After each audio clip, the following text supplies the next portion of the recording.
আজি শুৱালকুছি আঞ্চলিক ছাত্ৰ সন্থাৰ উদ্যোগত আৰু শুৱালকুছিবাসী ৰাইজৰ সহযোগত যি 11 দিনীয়া বিহু নাচ আৰু ঢোলবাদন কৰ্মশালা তাৰ আজি অন্তিমটো দিন আছিলে আৰু আগৰ দুটা বছৰৰ দৰে আমি এইবাৰো পহিলা বহাগৰ দিনা বসন্ত উৎসৱ উদযাপন কৰিছোঁ আৰু আজি ৰাইজৰ যিটো সঁহাৰি দেখিছোঁ আমি নথৈ আনন্দিত হৈছোঁ যে ৰাইজ হিলদল ভাঙি ওলাই আহিছে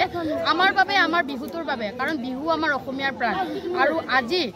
11টা দিনে যি ছাত্ৰ ছাত্ৰীসকলে দুপৰীয়াৰ ৰ'দত আহি তেওঁলোকে আখৰা কৰি তেওঁলোকে কষ্ট কৰিছে সেই আখৰাৰ ফলাফল স্বৰূপে আজি তেওঁলোকে বৰ সুন্দৰকৈ বিহু নাচটি প্ৰদৰ্শন কৰিছে আমাৰ প্ৰশিক্ষকসকলে তেওঁলোকক যি ধৰণে শিকাইছিলে তেওঁলোকক যি ধৰণে বিহু নাচটো প্ৰদৰ্শন কৰিবৰ বাবে তেওঁলোকক নিৰ্দেশনা দিছিলে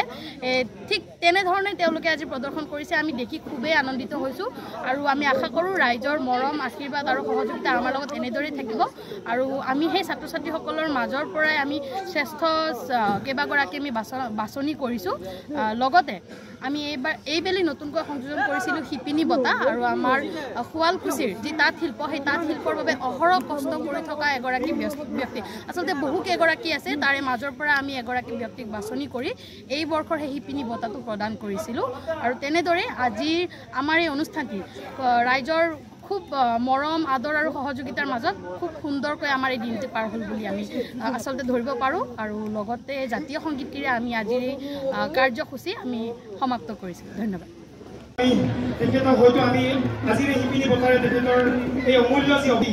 নৱজ্যোতি দাস ডাঙৰীয়া আৰু সাধাৰণ সম্পাদক কজিকুৰ ৰহমান ডাঙৰীয়া মই অনুৰোধ জনাইছোঁ এখন পাটৰ গামোচা অসমীয়াৰ স্বাভিমান স্বৰূপ এখন পাটৰ গামোচা এখনি চেলেং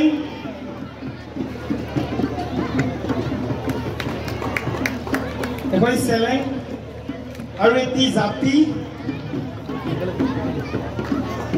এগৰাকী ব্যক্তি উপস্থিত আছে প্ৰহ্লাদ বৈশ্য ডাঙৰীয়া মই তেখেতকো আমাৰ